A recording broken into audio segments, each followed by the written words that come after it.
Hello friends, welcome to Hitesh agriculture and GK. Friends, आज हम आपके लिए जनरल एग्रीकल्चर के कुछ इंपॉर्टेंट क्वेश्चंस लेकर आए हैं। तो आइए शुरू करते हैं। शुरू करने से पहले चैनल को लाइक करें, शेयर करें और सब्सक्राइब करें और बेल आइकन को प्रेस करें ताकि हमारे आने वाले वीडियो की नोटिफिकेशन आपको मिल सके। तो आइए शुरू करते हैं। फ्रेंड्स, शुरू से आखिरी तक पूरा वीडियो देखिएगा। आपके लिए वीडियो के बीच में एक क्वेश्चन है जिसका आंसर आपको कमेंट में बताना है। पहला क्वेश्चन है, भारत में सबसे बड़ा कृषि प्रायोगिक फार्म कहाँ स्थित है? मीन्स जो सबसे बड़ा प्रायोगिक मीन प्रैक्टिकल फार्म है वो कहाँ पर स्थित है? तो ये हमारा है सूरतगढ़ में। सूरतगढ़ हमारा कहाँ है? सूरतगढ़ याद रखना हमारा राजस्थान में है और ये सूरतगढ़ में है। सूरतगढ़ हमारा राजस्थान में है। क्वेश्चन नंबर सेकंड, भारतीय दलहन शोध संस्थान कहाँ स्थित है? मीन्स जो पल्स रिसर्च इंस्टीट्यूट है वो कहाँ लोकेटेड है? तो ये हमारा हो जाएगा भारतीय दलहन शोध संस्थान कानपुर में स्थित है। याद रखना है कहाँ पे है? कानपुर में। और जो हमारा लखनऊ में है वो है शुगरकेन रिसर्च इंस्टीट्यूट। हमें याद रखना है, कन्फ्यूज नहीं होना है कि जो भारतीय दलहन शोध संस्थान है वो हमारा कानपुर में है और लखनऊ में क्या है? Sugarcane research institute. Question number third, भारतीय सब्जी शोध संस्थान कहाँ स्थित है? तो भारतीय सब्जी शोध संस्थान है वो हमारा वाराणसी, इसे हम लोग IVRI के नाम से जानते हैं, इंडियन वेजिटेबल रिसर्च इंस्टीट्यूट। भारतीय वन संस्थान कहाँ स्थित है? फॉरेस्ट रिसर्च इंस्टीट्यूट है वो कहाँ स्थित है? शोध संस्थान। तो ये हमारा है देहरादून में। भारतीय वन शोध संस्थान, यहाँ पे शोध लिखना चाहिए था, रिसर्च वाला नहीं लिखा। भारतीय वन शोध संस्थान हमारा देहरादून में स्थित है। क्वेश्चन नंबर 5, भारत में हरित क्रांति के जनक माने जाते हैं। मीन्स जो फादर ऑफ ग्रीन रेवोल्यूशन हैं वो कौन है इंडिया में? तो हमारे doctor MS Swaminathan, known as father of green revolution, हरित क्रांति के जनक माने जाते हैं। वर्गीस कुरियन हमारे मिल्क रेवोल्यूशन और केएल चड्ढा हमारे क्या हैं? वो फादर ऑफ गोल्डन रेवोल्यूशन है। हरित क्रांति भारत में किस पंचवर्षीय योजना मीन्स जो 5th ईयर प्लान, कौन से 5th ईयर प्लान के दौरान आरंभ हुई? तो हमारी जो हरित क्रांति है वो 3री पंचवर्षीय योजना के दौरान आरंभ हुई। क्वेश्चन नंबर 7, हरित क्रांति का संबंध किस फसल से है? मीन्स जो ग्रीन रेवोल्यूशन है वो किस फसल से रिलेटेड है? तो ये हमारी है गेहूं फसल से। गेहूं के उत्पादन को बढ़ाने के लिए हमारा हरित क्रांति शुरू की गई थी। क्वेश्चन नंबर 8 है, कुल फसल प्रतिशत के रूप में भारत में खाद्यान्न उत्पादन है, मीन्स कितना परसेंटेज भारत में खाद्यान्न उत्पादन होता है? तो ये हमारा है अप्रॉक्स 70%, लगभग 70% होता है। क्वेश्चन नंबर 9, भारत में गेहूं का सबसे बड़ा उत्पादक राज्य है। मीन्स जो गेहूं का सबसे बड़ा उत्पादक राज्य है वो हमारा कौन है? तो ये है पंजाब। पंजाब में सबसे ज़्यादा गेहूं की उत्पादन होता है। और याद रखना, टोटल खाद्यान्न का जो उत्पादन होता है वो हमारा उत्तर प्रदेश में होता है। क्वेश्चन नंबर 10, भारत में किस राज्य में गेहूं की खेती नहीं की जाती है? मीन्स जहाँ पर गेहूं की कल्टीवेशन नहीं होती है तो वो हमारा है तमिलनाडु। तमिलनाडु में गेहूं का कल्टीवेशन नहीं होता है क्योंकि वहाँ की जो क्लाइमेटिक कंडीशंस है वो वीट कल्टीवेशन के लिए फेवरेबल नहीं है। वहाँ पे जो टेम्परेचर होता है 12 से 13 डिग्री सेल्सियस से नीचे जाता ही नहीं है। तो और गेहूं के लिए जो टेम्परेचर है मिनिमम वो ठंडी, एकदम ठंड वाला टेम्परेचर चाहिए, तो इसलिए वहाँ पर गेहूँ कल्टीवेशन पॉसिबल नहीं हो पाता है।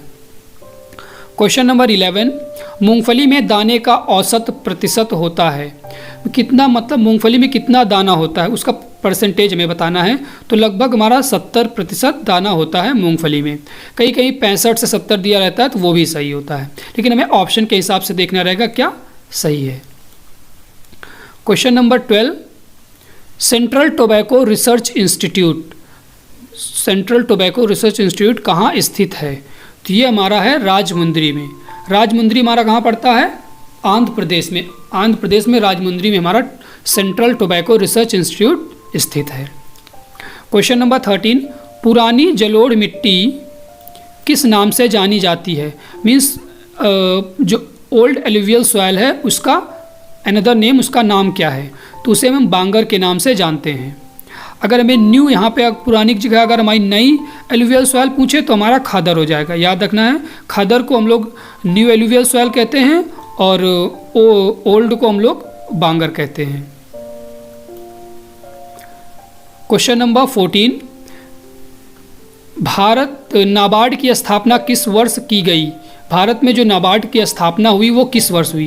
तो ये हमारी हुई 1982 में, 12 जुलाई 1982 को मुंबई में इसकी स्थापना हुई और इसको शिवरमन कमेटी के रिकमेंडेशन पे स्थापित किया गया मुंबई में 12 जुलाई 1982 को। या डेट भी याद रखनी है, 12 जुलाई 1982 शिवरमन कमेटी के रिकमेंडेशन पर स्थापित की गई। क्वेश्चन नंबर 15, केसर मीन्स सैफरन का सबसे अधिक उत्पादन होता है, मीन्स किस राज्य में सबसे ज़्यादा उत्पादन होता है? तो सही आंसर हो जाएगा जम्मू कश्मीर। जम्मू कश्मीर में सबसे ज़्यादा सैफरन का उत्पादन होता है। क्वेश्चन नंबर 16, सिल्वीकल्चर के अंतर्गत किसका अध्ययन किया जाता है? Means silviculture is related to, तो ये हो जाएगा हमारा वनों का अध्ययन। वनों का अध्ययन हमारा सिल्वीकल्चर कहलाता है। अगर फूलों का पूछे तो हमारा फ्लोरिकल्चर हो जाएगा, अगर फलों का पूछता है तो हमारा पोमोलॉजी हो जाएगा। पोमोलॉजी के अंदर हम लोग फलों का अध्ययन करते हैं और फ्लोरिकल्चर के अंदर फूलों का, और सिल्वीकल्चर के अंदर किसका करते हैं? वनों का। याद रखना सिल्वीकल्चर, सही आंसर हमारा क्या हो जाएगा? वनों का अध्ययन सिल्वीकल्चर कहलाता है। दोस्तों आपके लिए ये क्वेश्चन है, तो आपका इसका आंसर आपको कमेंट में बताना है। भारत में काजू का सबसे बड़ा उत्पादक राज्य है, आपको कमेंट में इसका आंसर बताना है। क्वेश्चन नंबर 17, काली मिट्टी का रंग काला होता है, मीन्स काली मिट्टी का रंग जो काला होता है वो किसके कारण होता है? उसमें क्या प्रेजेंट होता है कि उसका रंग काला हो जाता है? तो इसका सही आंसर हो जाएगा टेटनीफेरस मैग्नीटाइट एंड ह्यूमस के कारण। ये टेटनीफेरस मैग्नीटाइट और ह्यूमस के कारण काली मिट्टी का रंग काला होता है। याद रखना है, बार बार एग्जामों में पूछा जाता है ये। क्वेश्चन नंबर 18, भारत में सबसे ज़्यादा कौन सी मिट्टी पाई जाती है? मीन्स जो सबसे ज़्यादा मिट्टी पाई जाती है वो कौन सी मिट्टी है? तो ये हमारी है एलुवियल सॉइल, जलोढ़ मिट्टी सबसे ज़्यादा भारत में पाई जाती है। इसका जो परसेंटेज है वो हमारा 43% है, 43% हमारी एलुवियल सॉइल है इंडिया में, याद रखना है। और जो लाल मिट्टी है उसका परसेंटेज है हमारा 10.6%, और ये ज़्यादातर हमारी कर्नाटका, तमिलनाडु, आंध्र प्रदेश, ये ज़्यादा साउथ एरिया में या साउथ महाराष्ट्र हो गया वहाँ पाई जाती है। और यहाँ पे ब्लैक सॉइल का जो परसेंटेज है वो हमारा है 16.6%। ये हमारी ज़्यादातर महाराष्ट्र में पाई जाती है, जहाँ से हम लोग ब्लैक कॉटन सॉइल के नाम से जानते हैं, कॉटन के लिए बहुत अच्छी होती है। Question number 19, central sugarcane breeding institute कहाँ स्थित है? Central sugarcane breeding institute कहाँ स्थित है? तो ये हमारा हो जाएगा कोयटम्बूर। ये कहाँ है? तमिलनाडु में। ये हमारा तमिलनाडु में स्थित है, central sugarcane breeding institute. Next question number 20, किस मिट्टी का स्थानीय नाम रेगुर है? याद रखना है, रेगुर सॉइल को दूसरे नाम से भी जाना जाता है। किस मिट्टी को रेगुर सॉइल के नाम से जाना जाता है? तो ये सही आंसर हो जाएगा हमारा काली मिट्टी। Black soil is also known as regur soil. Question number 21, सबसे ज़्यादा प्रोटीन किसमें पाई जाती है? Means rich source of protein, चना में, मटर में, अरहर में या सोयाबीन में? तो सबसे ज़्यादा जो प्रोटीन होती है वो हमारी होती है सोयाबीन में, इसमें 42% प्रोटीन होती है। और चने में कितनी होती है? 21%, मटर में 22% या 23% कह सकते हैं, 22 से 23%, और अरहर में 21 से 25% होती है। तो सबसे ज़्यादा किस में होती है? सोयाबीन में, याद रखना है। और सोयाबीन में जो तेल का प्रतिशत होता है और मीन्स ऑयल परसेंटेज होता है वो हमारा 20% होता है, ये भी आपको याद रखना है, ऑयल परसेंटेज। चाय में कौन सा एल्कलॉइड पाया जाता है?